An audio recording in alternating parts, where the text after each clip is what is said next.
అసలు ఇన్ని మార్కులు ఇచ్చే పరిస్థితి కూడా ఏముంది?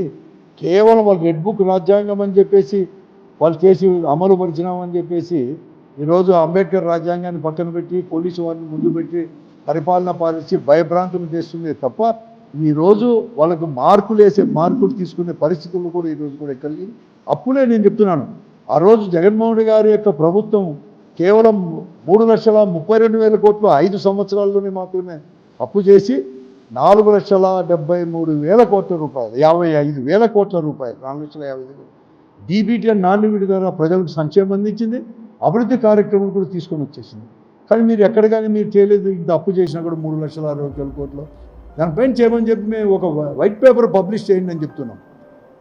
ఆ రోజు జగన్మోహన్ గారి ప్రభుత్వం 10 లక్షల కోట్లు అన్నారు కదా, ఎక్కడెక్కడ తీసుకొచ్చినారు అవన్నీ మీకు చెప్పండి. మీ ప్రభుత్వం మీరే ఉన్నారు కదా, మీరు అసెంబ్లీలో మాత్రం అది చెప్పరు. అసెంబ్లీలో మాత్రం 3 లక్షలు మాత్రమే చేసింది అంటారు, 3,32,000 కోట్లే అంటారు. కానీ బయటకు వస్తే 10 లక్షల కోట్లు అంటారు. అలాగే ఇవే చెప్పలేదు కాబట్టి మార్కులు వేసే పరిస్థితి లేదు. ఇంక ఉండేది కేవలం 3 సంవత్సరాలు ఉండింది. ఇప్పుడైనా కానీ మీ వాగ్దానాలను నిలబెట్టుకోండి. అత్యంత వెనుకబడిన ఈ అనంతపురం జిల్లాలో కూడా ఇప్పుడు కాపాడండి, మీరు ఈ ప్రాజెక్టులు ఇవన్నీ కూడా పూర్తి చేయండి అని చెప్పేసి నేను డిమాండ్ చేస్తాను. ఈ రాష్ట్రంలో తెలుగుదేశం పార్టీ ఆధ్వర్యంలో అంటే చంద్రబాబు నాయుడు గారి యొక్క నాయకత్వంలో కూటమి ప్రభుత్వం ఏర్పడి దాదాపుగా 20 రోజులు తక్కువ 2 సంవత్సరాలు కూడా పూర్తి. ఎన్నికల సమయంలో అనేకమైన హామీలు కూడా ఇవ్వడం జరిగింది. 2 సంవత్సరాలు అవుతున్నా కూడా కేవలం అధికారంలో ఉండేవాళ్ళు ముఖ్యమంత్రి దగ్గర నుంచి వాళ్ళ మంత్రులు కానీ ఆ కూటమిలో ఉండే భాగపక్షాలు అన్నీ కూడా కేవలం వైఎస్ఆర్ కాంగ్రెస్ పార్టీని గత ప్రభుత్వాన్ని విమర్శించడమే ఒక పనిగా పెట్టుకొని డైవర్షన్ పాలిటిక్స్ చేసుకుంటూ వెళ్ళిపోతున్నారు తప్ప ఎక్కడ కానీ వారు ఇచ్చిన హామీలు పూర్తిగా కూడా అమలు చేయాలని, వారు అధికారంలోకి వచ్చి 2 సంవత్సరాలు అవుతున్నది అనేది కూడా మర్చిపోయేట్టుగా వాళ్ళు ప్రవర్తిస్తారు. ఆ రోజు ఇప్పటికే చంద్రబాబు నాయుడు గారి యొక్క ప్రభుత్వం 3,61,055 కోట్ల రూపాయలు అప్పు చేసింది ఈ 2 సంవత్సరాల్లో. కానీ పూర్తి హామీలు కూడా ఎక్కడ కానీ అమలు పరచలేదు. కనీసం ఎక్కడ ఖర్చు పెట్టారు అనేది కూడా చెప్పలేని పరిస్థితుల్లో ఈ ప్రభుత్వం అనేది కూడా ఈరోజు కూడా ఉంది. అంటే ఈ 3,61,000 అంటే ఒక్క రోజు అధికారంలోకి వచ్చి ఒక్కొక్క రోజు 523 కోట్ల రూపాయలు ఈ ప్రభుత్వము ఈ రాష్ట్రం కూడా పనంగా పెట్టి ఈ ప్రజలను పనంగా పెట్టి అప్పు అనేది కూడా చేస్తూ పోతానే ఉన్నారు. ఈరోజు కూడా ఒక హామీ కూడా అమలుపరచలేదు. అదే గతంలో కూడా ఇదే జగన్మోహన్ రెడ్డి గారు ముఖ్యమంత్రిగా ఉన్నప్పుడు కేవలం 3,05,000 సంవత్సరాలు 2 సంవత్సరాలు కరోనా కరోనాలో కూడా ఆ 2 సంవత్సరాలు కూడా అభివృద్ధి కార్యక్రమాలు కావచ్చు, సంక్షేమ కార్యక్రమాలు కానీ అన్నీ కూడా అమలు పరిచి 3,32,000 కోట్లు మాత్రమే అప్పు చేసింది.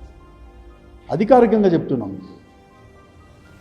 తెలుగుదేశం పార్టీ వారు దుష్ప్రచారం చేస్తూ ఉన్నారు. ఈ ప్రభుత్వం ఏదో వైఎస్ఆర్ కాంగ్రెస్ పార్టీ ప్రభుత్వం జగన్మోహన్ రెడ్డి గారు ముఖ్యమంత్రిగా ఉన్నప్పుడు 5 సంవత్సరాల్లో 10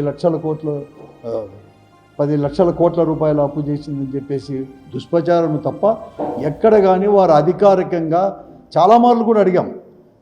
అసలు ఎక్కడి నుంచి ఎన్ని అప్పు తీసుకొచ్చినాం, మీరు 10 లక్షల కోట్ల రూపాయలు చెప్తున్నారు, మీరు చెప్పండి లెక్కాచారం అంటే ఇంతవరకు శ్వేతపత్రం కూడా విడుదల చేయలేవాళ్ళు ఈ ప్రభుత్వం అనేది కూడా. కానీ మేము చేసింది మాత్రం ఆ రోజు వైఎస్ఆర్ కాంగ్రెస్ పార్టీ ప్రభుత్వం 3,32,000 కోట్ల రూపాయలు. కానీ మేము అనేది కూడా డైరెక్ట్గా సంక్షేమ కార్యక్రమం. నేను అనుకున్నాను బహుశా స్వాతంత్రం వచ్చినప్పటి నుంచి ఈ ఆంధ్ర రాష్ట్రంలోనే కాదు, విడిపోయినప్పటి నుంచి కాదు, అటు ఉమ్మడి ఆంధ్రప్రదేశే కాదు, లేకపోతే ఏ రాష్ట్రం కూడా అమలు పరచలేని అభివృద్ధి సంక్షేమ కార్యక్రమంలో అమలు పరిచింది మాత్రం జగన్మోహన్ రెడ్డి గారి ప్రభుత్వమే అని కూడా చెప్పక తప్పదు. ఇంత చేసేసి కూడా ఎందుకంటే మేము ఒక డీబీటీ ద్వారా డైరెక్ట్గా ప్రజలకు అకౌంట్లోనే 2,73,000 కోట్ల రూపాయలు మేము అందించాం. Both DBT and non DBT కలిసి 4,58,000 కోట్ల రూపాయలు. It is on record. నేను చెప్తాం 4,58,000 కోట్ల రూపాయలు అందించింది జగన్మోహన్ రెడ్డి గారి యొక్క ప్రభుత్వం కూడా ఈరోజు కూడా ప్రజలకు కూడా. ఈ ప్రభుత్వం మాత్రం ఎక్కడ కానీ ఇంతవరకు సంక్షేమ కార్యక్రమం చేయలేదు. సూపర్ 6 అండ్రి జగన్మోహన్ రెడ్డి గారు చేస్తున్న పథకాలన్నీ కూడా అమలు పరుస్తూనే అదనంగా సూపర్ 6 హామీలు కూడా అమలు పరుస్తామని చెప్పారు, కానీ ఎక్కడ కానీ ఇంతవరకు కూడా పూర్తిగా కూడా చేసుకోలేదు. సో జగన్మోహన్ రెడ్డి గారి ప్రభుత్వం ఏదైతే అమలు పరిచినారో అనేక పథకాలను కూడా ఇంతవరకు కూడా ఇవ్వలేదు, రద్దుపరిచారు ఈరోజు కూడా అనేక పథకాలు కూడా. కానీ వారు కూడా సూపర్ 6 కూడా ఇవ్వలేని పరిస్థితిని కూడా ఈరోజు కూడా మనం అందరూ కూడా చూడడం కూడా జరిగింది. ఈరోజు మేము అందుకోసమే ఈరోజు మేము చాలా కూడా చెప్తున్నాం. ఎందుకంటే మీరు ఇంతవరకు నిరుద్యోగ భృతి ఇస్తామన్నారు, 3,000 రూపాయలు నిరుద్యోగ భృతి ఇవ్వలేదు. తర్వాత 18 సంవత్సరాల నిండిన ప్రతి మహిళకు కూడా మీరు 1,500 రూపాయలు ప్రతి నెల కూడా పారితోషికం ఇస్తామన్నారు. ఇంతవరకు కూడా అది కూడా అమలుపరచలేదు ఈరోజు కూడా. కానీ అభివృద్ధి కార్యక్రమం కూడా ఎక్కడ కానీ లేదు, ఈరోజు లేదు. పోతే మీరు రైతుల కన్నా ఏమన్నా చేశారంటే విత్తనకాయలు కూడా సరిగ్గా ఇవ్వలేని పరిస్థితుల్లో ఈరోజు కూడా ప్రభుత్వం కూడా ఉంది. ప్రాజెక్టు ఉన్నా కూడా వెనుకబడిన ప్రాంతాలకు ఇక్కడ కావచ్చు, ఉత్తరాంధ్రకు కావచ్చు ఉండే ప్రాజెక్టులు కూడా నీటి ప్రాజెక్టులన్నీ కూడా పూర్తి చేసి పూర్తి ఫలితాన్ని కూడా అందిస్తారు అంటే ఇంతవరకు కూడా దాని గురించి కూడా మనం ఇక్కడ ఊసేయలేదు, ఎక్కడ కానీ మొత్తం మాటలకు మాత్రమే పరిమితులైనారు.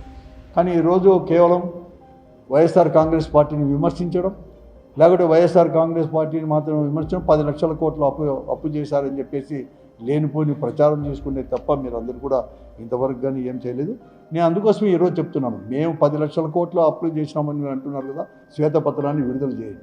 ఏ సంస్థ నుంచి జగన్మోహన్ రెడ్డి గారు ముఖ్యమంత్రిగా ఉన్నప్పుడు ఏం తీసుకొచ్చాం 10 లక్షల కోట్లని? ఈ పొద్దు మీరు తీసుకొచ్చి మేము చెప్తున్నాం కావాలండి 3,61,000 కోట్ల 55,000 రూపాయలు కూడా ఈరోజుకు మీరు తీసుకొచ్చారని చెప్పి మేము చెప్తా ఉన్నాం. దాన్ని ఏం చేశారో కూడా మీరు శ్వేతపత్రం ప్రకటించండి అని చెప్పేసి కూడా మేము వైఎస్ఆర్ కాంగ్రెస్ పార్టీ తరఫున మేము డిమాండ్ కూడా చేస్తున్నాం ఈరోజు.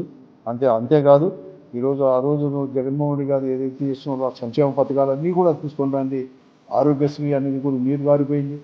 ఈ పొద్దు ఆరోగ్యశ్రీ నెట్వర్క్ హాస్పిటల్స్ అందరు కూడా 100 కోట్ల రూపాయలు ఈరోజు కూడా కొన్ని హాస్పిటల్కి 100 కోట్ల రూపాయలు ఈ రాష్ట్ర ప్రభుత్వం నుంచి కూడా బకాయి కూడా పడింది. ఈరోజు ప్రైవేట్ హాస్పిటల్ అంటే నెట్వర్క్ హాస్పిటల్కి పోతే పేషెంట్స్ కానీ ఎవరు కానీ ఈ రాష్ట్రంలో ప్రజలు, నేను అనంతపురంలో ఎంతోమంది కూడా మా ఇంటి దగ్గరికి కూడా వచ్చిపోతున్నారు, ఆఫీస్ చుట్టూ కూడా తిరిగిపోతున్నారు. ప్రైవేట్ హాస్పిటల్లో మాకు ఆరోగ్యశ్రీ ఇవ్వలేదు కాబట్టి సరైన కూడా అమౌంట్ చేయలేదు కాబట్టి మేము ఇంతవరకు మీకు కూడా చూడము అని చెప్పేసి కూడా ఈరోజు కూడా చెప్తా ఉన్నారు. దాని గురించి కూడా ఆలోచన చేయండి. అలాగే ఫీజు రీఎంబర్స్మెంట్ కూడా ఈరోజు కూడా 1,000 కోట్ల రూపాయలు ఈరోజు ఈ ఇన్స్టిట్యూషన్స్కి అంతా కూడా రాష్ట్ర ప్రభుత్వం బకాయి పడింది. ఈరోజు ఏదైనా కానీ ఫైనల్ ఇయర్ స్టూడెంట్స్ ఎగ్జామ్ కూర్చోవాలన్నా, లేకపోతే రేపు పొద్దున్న కూడా సర్టిఫికేట్ చేయాలని కూడా 2 సంవత్సరాల నుంచి మేము చూస్తున్నాం. 1 సంవత్సరం నుంచి కూడా వాళ్ళు మిగతా ఫీజు కడితే మాత్రమే ఈరోజు అనేది కూడా వారు చేసే పరిస్థితి కూడా ఈరోజు కూడా ఉంది. కానీ ఇవన్నీ మాత్రం ఏమిగా చేయలేదు. అందుకోసం మేమందరూ కూడా వెంటనే కూడా ఆ బకాయిలు చెల్లించే ఆరోగ్యశ్రీ అని కూడా చేర్చుకుంటామని చెప్తున్నాం. అలాగే ఈరోజు మరీ ముఖ్యంగా కూడా ఫీజు రీఎంబర్స్మెంట్ కావచ్చు, తర్వాత అవన్నీ కూడా వెంటనే కూడా చెల్లించాలని చెప్పేసి కూడా వెంటనే మేము డిమాండ్ కూడా చేస్తూ ఉన్నాం. కేవలం మీరు ఈరోజు మీరు ఏదైతే చెప్తున్నారో, ఎందుకంటే ఇవన్నీ కూడా డైవర్ట్ చేయడానికి పాలిటిక్స్. ఈరోజు మీరు పోలీసు వారిని అడ్డం పెట్టుకొని, పోలీస్ శాఖను పెట్టుకొని పరిపాలన చేస్తున్నారు. అంబేద్కర్ రచించిన రాజ్యాంగం కాకుండా ఈరోజు కేవలం మీరు అనేది కూడా లోకేష్ గారి యొక్క రెడ్ బుక్ రాజ్యాంగం అని చెప్పేసి అమలుపరుస్తూ పోలీసు వారిని కూడా అడ్డం పెట్టుకొని మీ ఏదైతే పరిపాలన మీరు చేయకోకుండా పోలీసు వారికి, ఎందుకంటే తెలుగుదేశం పార్టీ వారికి పరిపాలన ఇచ్చేసి వారి చెప్పు చేతుల్లోకి పోయి ఈరోజు పోలీసు వారు చేసేసి ఒక భయభ్రాంతులను చేసేసి ఈ రాష్ట్రంలో మీరు పరిపాలన చేస్తున్నారు. ఇవి అంతేకాకుండా మీరు ఇచ్చిన ప్రామిసెస్ ఇవన్నీ కూడా పక్కదారి పట్టేటట్లు కానీ లేకుంటే డైవర్షన్ పాలిటిక్స్ మాత్రమే చేస్తున్నారు తప్ప మేము అందరికీ నేను చెప్తున్నాను ఈరోజు కూడా పెత్తూరు కూడా 2 సంవత్సరాలు పూర్తయిన సందర్భంగా ఈ జిల్లాకు కూడా ముఖ్యమంత్రి గారే 5-6 మార్లు కూడా రావడం జరిగింది. అలాగే లోకేష్ గారు కూడా రావడం కూడా జరిగింది. కానీ వచ్చినప్పుడల్లా కూడా వైఎస్ఆర్ కాంగ్రెస్ పార్టీ ప్రభుత్వాన్నో జగన్మోహన్ రెడ్డి గారిని విమర్శించడమే ఒక పనిగా పెట్టుకున్నారు. కానీ మీరు ఇచ్చిన హామీలు ఏమైనా కానీ అమలు పరుస్తున్నారు. ఈరోజు రైతాంగం సమస్యలు కావచ్చు, అన్నీ కావచ్చు. నేను అందుకోసమే ఇప్పటికైనా కానీ మీరందరూ కూడా ఈ జిల్లాకు వచ్చినప్పుడైనా కానీ కనీసం ఈ జిల్లాను గురించి ఈ జిల్లాలో ఉండే పరిస్థితుల గురించి కానీ ఒక సమీక్ష జరపండి. మీ మంత్రులు ఒక సమీక్ష జరపలేకున్నారు ఇంతవరకు కూడా ఈ రాష్ట్రంలో రైతాంగ సమస్యలపైన కావచ్చు, లేకపోతే జిల్లా సమస్యలపైన కూడా. తర్వాత మీరు వచ్చినప్పుడు కూడా ఎప్పటికైనా ఒక సమీక్ష కూడా జరపలేని పరిస్థితుల్లో కూడా ఈ ప్రభుత్వం కూడా ఉంది. నేను అందుకోసం డిమాండ్ చేస్తున్నాం కూడా ఈరోజు కూడా. ఈరోజు అందరినీవో అనేది కూడా ఉంది. రాష్ట్రం అనేది కూడా విడిపోయిన తర్వాత మరీ ముఖ్యంగా తెలంగాణ ప్రాంతం అనేవారు కూడా తెలంగాణ ప్రభుత్వం కూడా విచ్చలవిడిగా దాదాపుగా శ్రీశైలం ప్రాజెక్టులు, ఎందుకంటే రాయలసీమకు వరప్రసాదమైనటువంటి శ్రీశైలం ప్రాజెక్టులో 780 అడుగుల నుంచి కూడా నీటిని దినానికి 7 టీఎంసీలు చొప్పున తోడే ప్రకారం కూడా వారు కొట్టుకొంబైకి ప్రాజెక్టు కూడా పూర్తి చేసే పరిస్థితుల్లో ఉంటే ఈ జిల్లా వాసులుగా మేము చెప్తున్నాము, మేము వెంటనే కూడా దాన్ని 11,000 క్యూసెక్కులు కూడా వెడల్పు చేసి ఒక 40 రోజుల దినానికి ఒక టీఎంసీ వచ్చేటట్టు ఏదైనా కానీ ఉంటే 40 రోజుల్లోనే, అంటే మనకు ఎక్కువ కూడా వర్షం వచ్చి వరదలు వచ్చేది కేవలం 40 రోజులు మాత్రమే కాబట్టి వెంటనే ఆ 40 రోజుల్లోనే పూర్తి చేసి 40 టీఎంసీలు కొట్టుకునేట్టు కూడా దాన్ని వెడల్పు చేయమని చెప్పి మేము అడుగుతా ఉన్నాం. తర్వాత అందరినీవో ద్వారా కూడా ఆయకట్టును స్థిరీకరించండి. 6,05,000 ఎకరాలకు కూడా అందరినీవో ద్వారా ఈ ఒక్క అనంతపురం జిల్లాలోనే అందరినీ ద్వారా ఇస్తే అనంతపురం జిల్లాలో 3.5 లక్షల ఎకరాలకి నీరు ఇవ్వాలి, డైరెక్ట్గా ఇరిగేషన్ ఉమ్మడి జిల్లాలో అనంతపురం జిల్లాలో. వెంటనే కూడా ఒక సంవత్సరంలో పూర్తి చేస్తామని చెప్పేసి మీరు వెంటనే పూర్తి చేయండి అని అడుగుతా ఉన్నాను ఇవన్నీ. దాదాపుగా ఇప్పుడు వచ్చి 12 సంవత్సరాల నుంచి కూడా నీళ్ళు వస్తున్నాయి అందరి నుంచి, ఇంతవరకు దాని గురించి కూడా లేదు. లా అండ్ ఆర్డర్ మెయింటైన్ చేయండి. ఎంత విచ్చలడికి ఎంత అవినీతి పెరిగిపోయింది, అరాచకాలు ఎంత పెరిగిపోయినాయి. అసలు జిల్లా కేంద్రంలో కూడా లా అండ్ ఆర్డర్ శాంతి భద్రత సమస్య కూడా ఈరోజు కూడా ఎంత ఎక్కువ ఉండేది కూడా మీకు అందరికీ కూడా తెలిసిన విషయమే. కాబట్టి వెంటనే కూడా అవన్నీ కూడా మెయింటైన్ చేయండి అని చెప్పేసి కూడా మేము డిమాండ్ చేస్తూ ఉన్నాం. కాబట్టి కేవలం ఈరోజు ఏదో వైఎస్ఆర్ కాంగ్రెస్ పార్టీ పైన దుష్ప్రచారం అన్నీ కాకుండా మీరు చేసిన అప్పుకు ఎక్కడ డెవలప్ చేశారు, ఎక్కడ చేశారు, ఇది చేశారు. తర్వాత మీరు కేవలం రాజధాని మాత్రమే కాదు, ఈరోజు అమరావతిని మాత్రమే డెవలప్ చేసేది కాదు, దాంతోపాటు కూడా ఈ ప్రాంతాల్లో వెనుకబడిన ప్రాంతాలను కూడా అభివృద్ధి చేయాల్సిన అవసరం కూడా ఈరోజు కూడా ఉంది. రాజధానిలో ఇంతవరకు కేవలం 50,000 కోట్ల రూపాయల పైన మళ్ళీ కూడా తీసుకొని వచ్చి ఆ రోజు 2014 నుంచి 19 వరకు కూడా తాత్కాలికమైన సచివాలయం అంటే తాత్కాలికమైన హైకోర్టు అని చెప్పేసి 1,000 కోట్ల రూపాయలు ఖర్చు పెట్టి మరొక శాశ్వతమైన సచివాలయం అని చెప్పేసి శాశ్వతంగా కూడా హైకోర్టు అని చెప్పేసి ఎక్కడా లేని విధంగా అసెంబ్లీ భవనం అని చెప్పేసి ప్రాంగణం అని చెప్పేసి ఎక్కడా లేని విధంగా కూడా మీరు ఖర్చు పెడతాము.